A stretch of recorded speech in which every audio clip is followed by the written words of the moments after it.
What's up? What's up? I am Chris Styles. We are here at Us. We are encouraging our black and our brown men to vote. We are here sold out in Pittsburgh. You know what it is. We have so many great guests. We have Viola Davis, Fat Joe. I mean, the list goes on. Corday is here. Please, we really deeply encourage y'all. Our votes matter. It matters. It matters. It matters. We need you to go out there, get those ballots, vote, and yeah, we'll see you inside.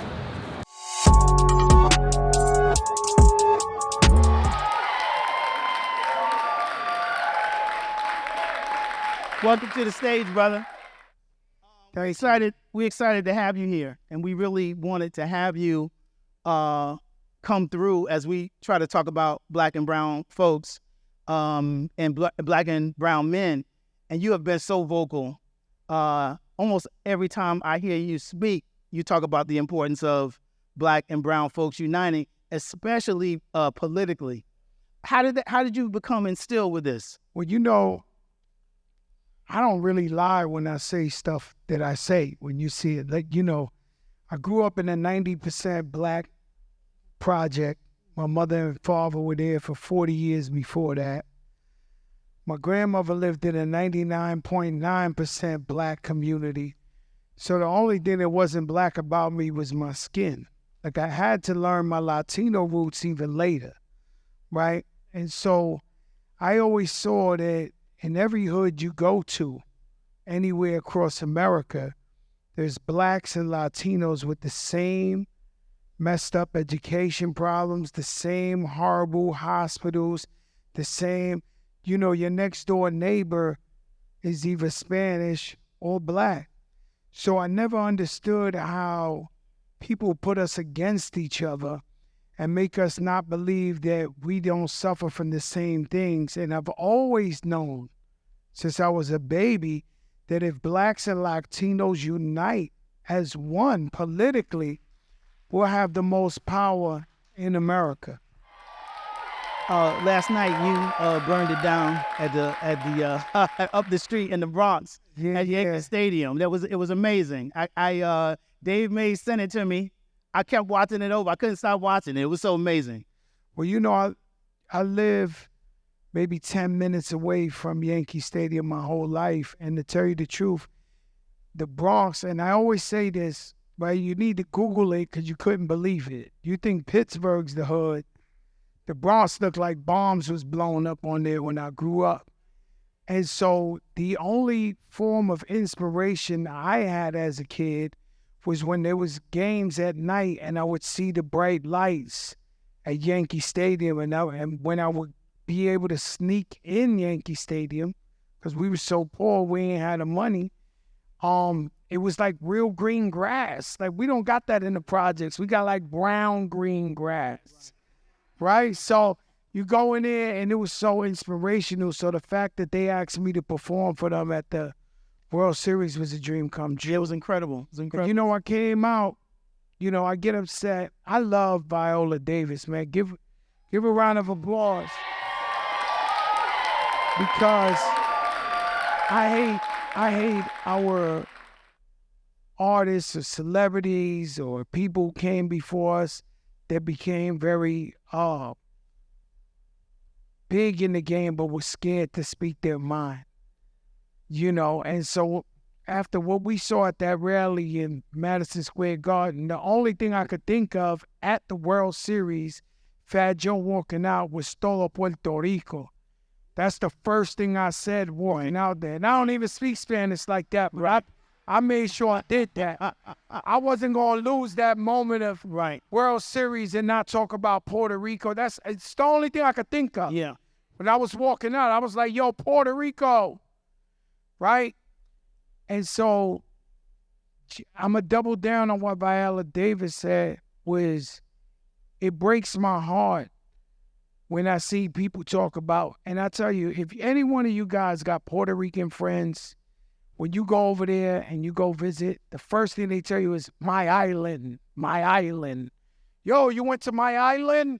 You enjoy they tell me that. Like I'm not from Puerto Rico. They be like, my island, you was there. I see the picture, my island.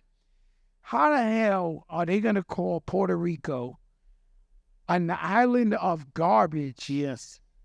And when I post on my Instagram, these the guys you voting for, and I see Puerto Ricans saying, no, we're still for Trump. 2024. That's the house mentality. Yeah. Yeah. You know, that's the Latino that wish he was white. Right. Those the guys in the comments. You know what I mean? Change their voice up, try to sound white, try to fill in. Those the guys, you know, those are guys I've been fighting my whole life. Because they look at me like, you know, what I am. He from the mud. And he don't care because Fat Joe really don't care. I'm good with steak and lobster, but I'm good with 4 chicken wing fried rice. I don't give a f. You could take mine and I'm still here. I'm good in any hood. That's how I feel. You know, about a week ago, Tavis Smiley, the journalist, had a program in which he said, we're getting closer to the election. Something crazy always happens in October. How long is it going to be before somebody from that camp uses the N-word? And this was basically the equivalent. No, this was all right. So I'm smart, but maybe not that smart, right? So I try to figure out what would make these people do this in the middle of New York City. I don't know how they didn't get up in Madison Square Garden. Real. But I know these people are very diabolical and very smart. And there's no way they had a whole rally of just hate. He's like, oh, I see the black guy over there. He's carving watermelon right now. Like, and they're using Nazi quotes. Right. But I'm trying to figure out, like, my Rubik's Cube is like, yo, but what do they think they're getting out of this, right? Like, what's the flip side of what they're doing? Because I don't get it. Because, you know, a lot of people, you got to understand, a lot of people are celebrities. They may feel a way, but they scared to take a political stance. Because, unfortunately, this country's divided in half. And artists or actors or whatever, they fear like if they pick somebody, the other side ain't messing with them. And we actually are service people. So we need you to support us. Otherwise, we're no one, right? So these guys are scared, and they kept telling me, like, you know, I'm cool with Kamala. You know what I'm saying? Right. I'm cool with her. You know what I'm saying? The last time I spoke to her, she was like, yo, Joe, I need Bad Bunny, right? For some reason, she was like, Joe, I need Bad Bunny. He's like the most influential Latino. I need him. I told her, listen, I don't know him like that. I'm not going to lie to you. I said, I don't got him. You know, if it's somebody I got, I'll tell you, I'll bring him to the table. Right. I don't have him. Right. But this guy goes, he calls Puerto Rico garbage. Bad Bunny jumps up like God just summoned him. And he posts Kamala Harris 5 times in a row. And he's saying in Spanish, this who we with. We not with them other guys. That's how they feel about us for real. Yeah. So she wanted Bad Bunny, and somehow a week before the election, God brought up Bad Bunny. Now, I'm sorry. Go ahead, sir. And you can't make that up. Right, right. And the thing that's terrible about black people and Spanish people, if we have poor memories, I was so frustrated for 4 years of my life with Donald Trump as president of the United States. Because this little rally we saw the other day, they was doing that every week while he was president. And we hear this, and I'd be like, damn, I don't even want to look at TV right now. You know, that's why everybody went out and voted against him. But how did we forget that somewhere along the way? And, you know, PPP, your stimulus loan. That's right. Was signed by a Democratic Congress. That's right. Donald Trump is a smart New Yorker. And unfortunately, if you don't know it or not, he was around a lot of black and Spanish people. Mm-hmm. And they work for him, and he knows how we think. So you think him walking out the door giving immunity to Lil Wayne and Kodak Black? Was it the play? Right. You think that wasn't the play to get Sexy Red and them to be like, I don't care, I'm with Trump. Right. He free Kodak. All that was a gimmick to get everybody to feel the way they feeling now. And what we tried not to do, when Miss Kamala Harris announced that she was going for president, we really try to tuck in the misogyny. We really try to say, all right, we know who the better person is. Hopefully this doesn't come into play. Right. But the truth is, I got to ask the men, are there men enough to vote for a woman? Teach. That's a good question. You know, I argued with my father Mm-hmm. for like 4 hours. My father's 83. He come from the old school. Right. He said over his dead body, he voting for a woman. Really? So I don't got to look too far. The battle's in my house. Yeah. My father been voting since I was a baby. Yeah. He like, I ain't voting for no one. You crazy. Woman running me? I said, your dad, you're crazy. And the fact that I know that lady, you even crazy. Right. Because I'm telling you, you need to vote for the lady. Now you had a you and Too Short interviewed Vice President Kamala Harris last week or Yeah, for the BET Hip Hop. How did that come about, and what was See, they believe that. I said, yo, Kamala, you know Too Short because she from the Bay Area. I said, what's his favorite word? She said, they ain't let that go. Oh, they did not? No, BET. They said, nah, we're going to be classy about this.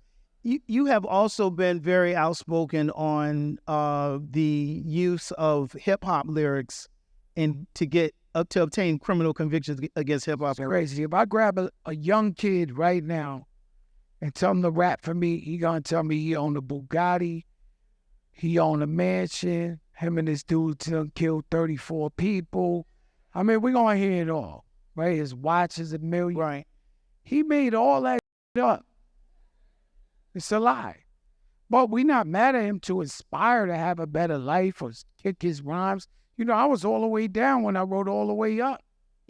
I was on my way back. And so we don't tell him to not be creative or be inspiring or inspirational. But anytime a prosecutor takes lyrics from a rap song and pretends to make it reality, they know they're lying. And they look at it as low-hanging fruit just to fry somebody. It's very dangerous. This is art. They're not taking that, no disrespect. I love my Italian people, but they're not taking none of those guys who's killing people on Goodfellas and all of them and saying, you really the Don. You got to go. But they take us because we so caught up in keeping it real, and they'll fry us behind something that's absolutely not true. That's why when I went on CNN, I said, yo, I lie in 95% of my rhymes. That's not really true. But I sacrificed myself for the youth, letting them know, yo, this is creative. You're going to fry somebody, give them 100 years over some lyrics. That's just creativity. It's not real. Yeah. I wanted you to talk a little bit about, in March, you were at the White House to lead a discussion around the criminalization of marijuana. And I remember one of the things you talked about was you made a comparison to fentanyl. Can you talk about that? Man, I really went there to support, you know, you think about it, right? You from Pittsburgh. Pittsburgh ain't no different than the South Bronx. We broke. We on welfare, right? And we sing, we shall overcome in school. We shall overcome. I did all that, right?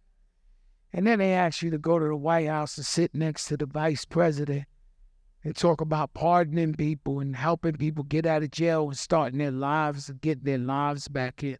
How could I say no to that? I got to walk up in there and sit next to the sister. And then they talk about the marijuana. I think marijuana should be legalized everywhere. That, you know, too many of us been to jail Absolutely. for nothing. Absolutely. And so, you know, I got a lot of friends. You know, I do a lot of business. I'm a real businessman. And I created a pretty good business empire. So in order to get to these levels of business, you got to deal with different people. Republicans love Trump because he helps them save taxes. So when Trump is saying he's saving taxes, it's not for the middle class or the poor people. It's for the guys up top. Mm-hmm. So when you gassing yourself saying he's famous, he not thinking about you. Trust me, he not. Right? And so these guys that I'm in business with, every time I put out something like when I stand next to Kamala, these are guys who give me the bag. And they be like, yo, what you doing, bro? Like, I thought you was with us. Don't you want to save taxes? You rich. Right. But I can't morally sell my soul. It just won't allow me to do that. Yeah. And so I take the risk every time. Right. And so now they got a new narrative, right? Because Trump got celebrities too. It's just Hulk Hogan and all these crazy Friday. They want to jump off a roof and fall on a nail. You know, he got dumb. But he using them. The Joe Rogans, the Hulk Hogans, the this. He using them.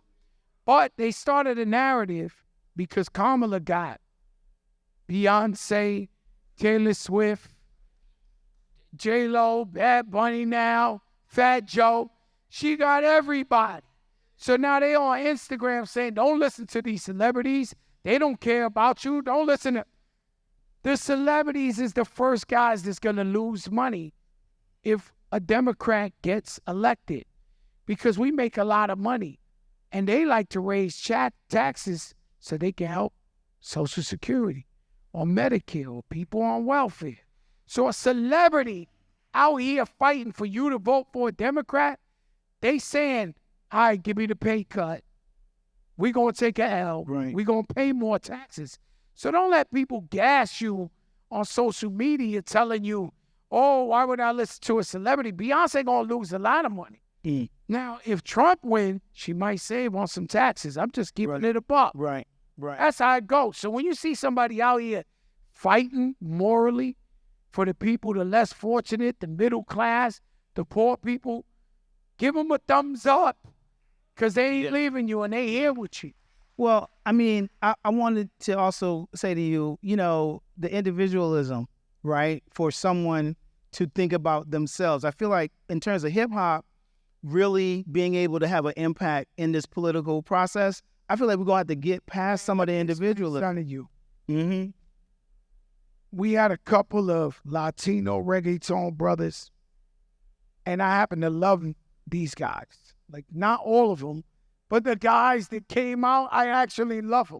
They're my friends. And they came and they stood next to Trump.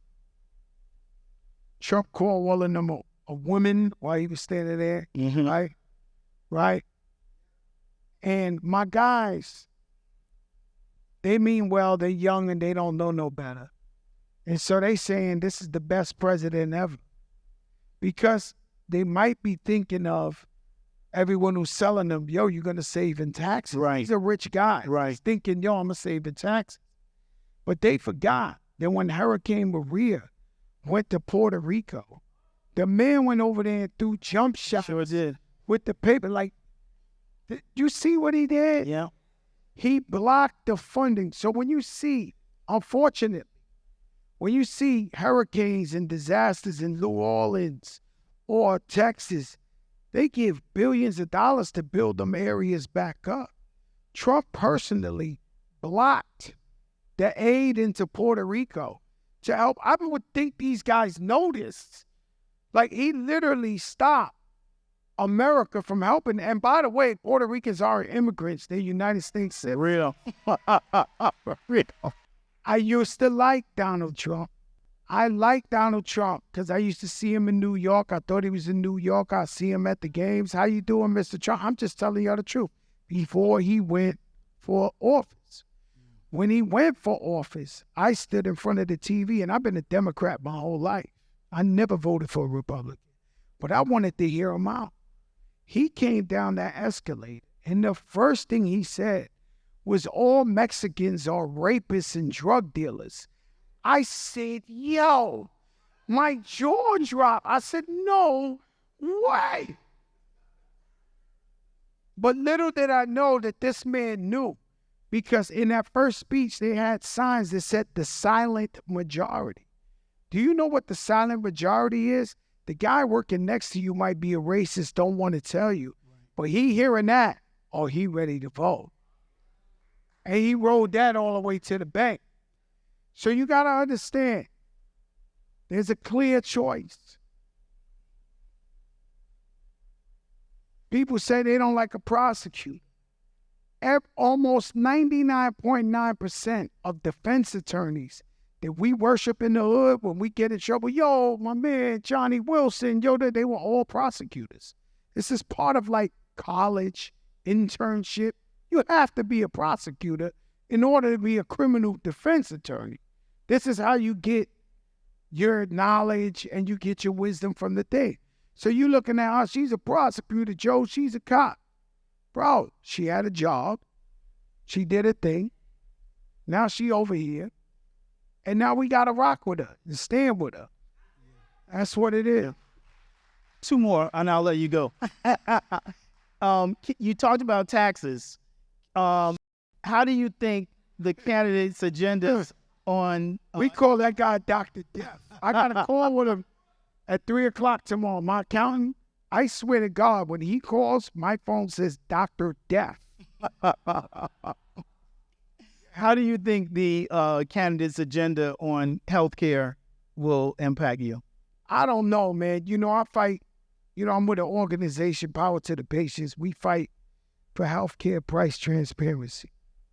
This is the only thing in America right now. If I want to go buy me a Big Mac, it'll say $5.99. When you go to the hospital, it is the only place that they do not tell you what you're paying. Have you ever thought about this? There's over 100 million Americans in debt because of health care. And so all we want to know is a simple thing. Can you tell me the price? Because if I'm going for an MRI, I want to look up my 3 favorite hospitals and see who got it cheaper. And I'm not talking about when you see the old lady or the old man limping across the street. 99 out of 100 times, they just scared to go to the hospital because they don't know what they're going to have to pay. And so we go to Washington, D.C. I went there, and he was a white guy, Guthrie, great guy from Kentucky. He met with us. We went back the next year, 30 congressmen and senators. I went back this year, 80 Congress and senators. You know, we getting it out there. You know, Bernie Sanders and Senator Braun, they have a law together that really puts the wording together. You know, you go to the hospital, and I'm gonna get off of it because you know I'm too passionate about that. It's wonderful, right? And it's like you go to the hospital right across the street. You go to the same doctors, the same hospitals. 3 people go in there that day. All 3 people pay a different price. It ain't based on black or Spanish or white. It's just like they'll charge somebody $16,000. They'll charge somebody $12,000. They'll charge somebody $2,000. People go in there and you pay $20,000 for an EpiPen. You go online, you buy it for $150. I met people because they know, Joe, you doing this healthcare. I met people who have a little rubber bands on their hand that says, call me an Uber if I get sick. Don't call the ambulance. Last question. Crazy like that. Last question for you. You talked about your father and voting. In other interviews I've seen you do, you've talked about your family as a family of people who vote. What do you think is going to... We vote. And my daughter, I ain't going to lie, she's a little weird. No. Dad, why you give back so much? Dad, why you feeding all these people? Dad, why you got businesses in the hood? Dad, why you... She's different, right? And so I was scared of her, like leaning towards a Trumper, right? But when Kamala came, thank God, she said, Dad, I'm for the ladies, man. I said, yes. We got her on our side. And my family, I know who we voting for, right? But You got to actually get out there and vote.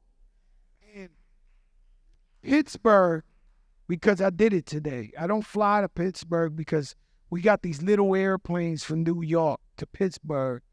I'm scared of the little planes. And we got the little ones because it's too close. So I drove here.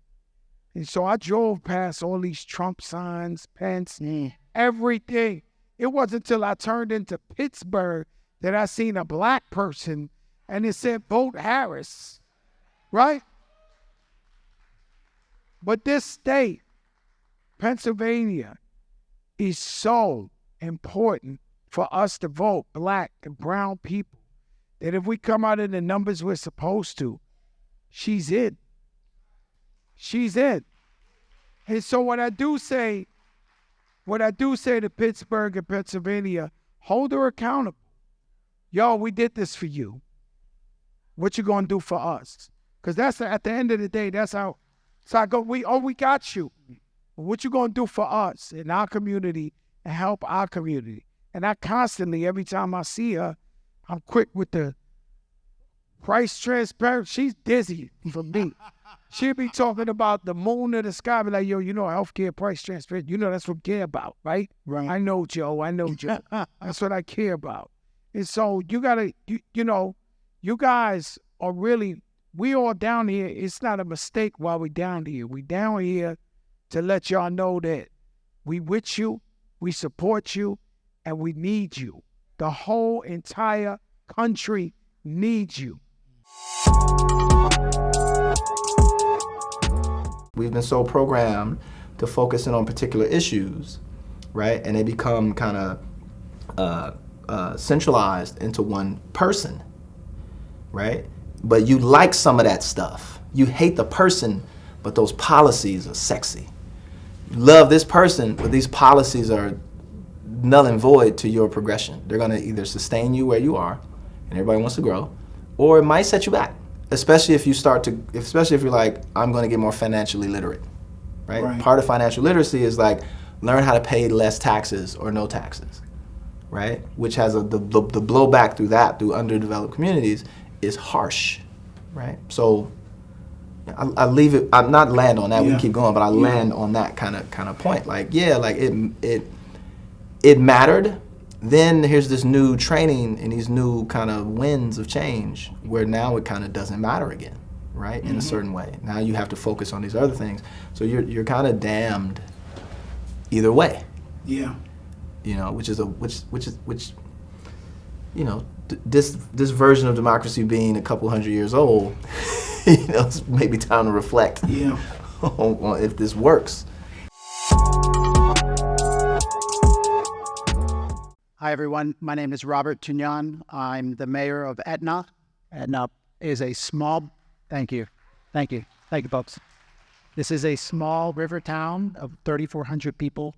And this year I became the first Hispanic mayor. And not only of my town's history, but that in the whole Pittsburgh region, Allegheny County and Western Pennsylvania. And a little bit of that has to do with how much Pittsburgh is changing now. It's inspiring to see the number of Latinos coming, raising their families, starting businesses, and making Pittsburgh their home. We've gone up 80% in the last 10 years. This election is the first time I've ever seen Latinos for, and the last 2 weekends, I went to a Latinas for Harris. I was the only Latino there. And this past weekend, I went to Venezolanos for Harris. And each of the stories, because Latinos are so very different, we are not a monolith, each of us have a very different reason for motivating us to vote. So, Joe, my first question is, what is the main narrative that you have for wanting to vote for Harris? And what are you hearing from your family? First of all, women's reproduction. How's these guys want to tell these women to do what to do with their bodies?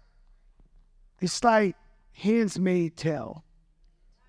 I mean, this is crazy what's going on in this world now. And I got family members, I got daughter, this is crazy what they doing with the women. And all these things that they're doing are like little tests to push it a little bit further, push it a little further. And they'll pick up the next issue once they get that done, and they'll just keep tweaking us back.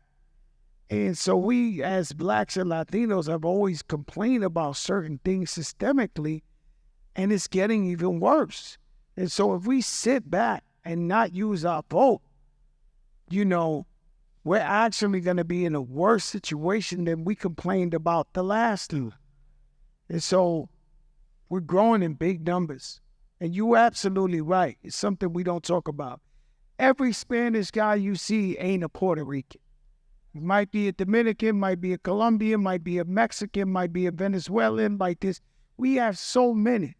So it's not like you think African Americans. Latinos grew up in so many different ways. I'm personally for immigrants. I'm personally for the growth of the United States. If these people want to work hard and want to find a way in life, yeah, they should do it legally. But I'm personally for immigrants making this country great, and they work so hard, and they take 2 or 3 little incidents and blow it up and make it look like these guys are doing a bunch of horrible stuff. Most of them are here just to work real hard and take care of their families here and back home. You got people or immigrants here that take 80% of their check and just send it back home because they got kids over there. So they came over here and left their kids and their families and everything just to be able to provide for them over there because they ain't got no money where they from.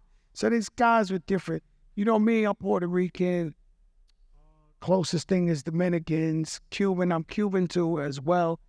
Cubans, they got a whole different way of thinking. They Republican. Do you know why the Cubans are Republican? You want me to answer these questions now?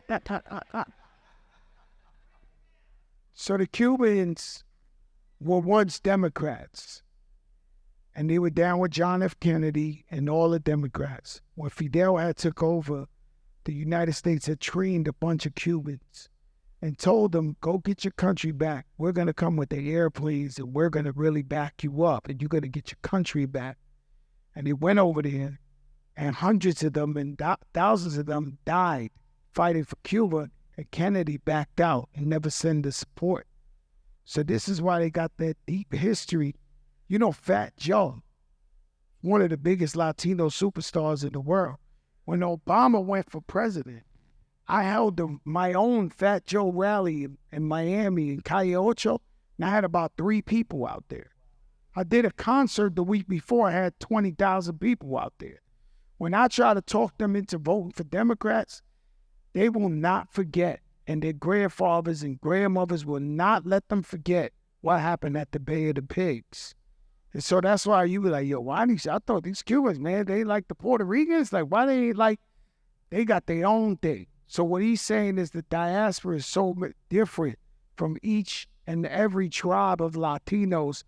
But once you're in America and you realize that you share all the systemic problems, racism, bad schooling, no funding, no jobs, and we live next to each other, once we figure out how to get with each other and form one, we'll be the strongest group in America. And the only people America respects is people that vote. This is why, and I'll bring it up, and I got a lot of brothers, Jewish brothers and sisters. This is why they so powerful, because they stand up together and they say, no, we go for him. When he runs for mayor, they go, we go for him. And everybody goes for him. And so now he knows he got to address them properly when he gets voted for, because he won't be in there. So when Latinos and Blacks realize that we got more numbers than everybody else, and we got together and voted on the same issues, nothing can stop us. We all the way up. So, Joe, I took the comment about the island very personally. And I just want to describe a little bit why. My grandmother, mi abuela, Mama Diva, came to the United States through a scholarship to the University of Puerto Rico. She then got a scholarship to Berkeley and then became a professor at Cornell. That was her journey. And she was one of 12 other children, and their situation was not great. And her ability to migrate and get a better education, and then eventually she was able to bring my father to this country, who was able to raise me here.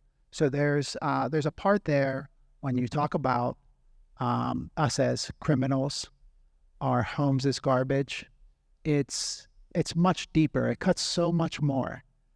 I now think about growing up here in Pittsburgh, and I'm very proud that my grandmother, Amadiva, and my father always taught me to be proud to be a Latino. And I think about the children today and what they might be hearing on the news on these commercials, and the way that an entire group of people is presented with such negativity all of the time. And so, Joe, one of the ways that I connected most with you, besides all of those wonderful songs growing up and today, is you as a father. Your children, what do you tell them? What do you say it is to be a Latino? And how do you block out that narrative that's becoming so strong and that we're being confronted with all of the time by one of the candidates for president? I just told everybody here, I love money, but I could be poor right now and I live just fine. Right off of 4 chicken wings and french fries from the ghetto Chinese. I'd be real good with some hot sauce and ketchup on that thing. I ain't gonna lie to you. So I'm not scared. I'm one of the fewest people you'll ever meet, just not scared, right? And so the comment about Puerto Rico the other day, it didn't let me sleep at night. I couldn't sleep. And it really bothered me to see people that were Latino that were still saying they're going to vote for this guy. This was it, right? And I'm proud to be who I am. I've always stood up for who I am. We made hit records like Boricua Morena, which means Latinos and Blacks. You know me, a lot of people, they get into these powerful rooms, and Black people too, you know them. And they change their voice, and they try to fit in, and Latinos try to sound like they are Italian or something like that, and they it's just the truth. I don't play those games. I got a TV show on Starz Network that I fight every week just to make sure I have an impactful, powerful, inspirational story from every icon. Because unfortunately, when you go into Black and brown journalism, all they want is a clickbait. All they want is to see how they're going to jam you up. I don't do that. I want our kids to see Black and brown people on TV in a positive outlook. Not only that, now I'm telling you I really want y'all to listen to me. You listen to me, right? I'm in Hollywood. I have a real TV show. My executive producer is LeBron James and Maverick, and it's a Puerto Rican guy. We are Black and brown in Hollywood. I have a series based off my book of Jose that's coming out. I have Kenya Barris and the Terrero brothers who are Dominican. I am Black and brown for real. I don't shift off. I don't let nobody make me talk away. I don't make nobody make me be who I'm not. I am who I am. And the same way I'm talking to y'all is the same way I talk to these people that we all feel we got to change for. I'm never changing. Why, guys? Because there's something you learned today that's very important about me. I'm good with 4 chicken wings and fried rice.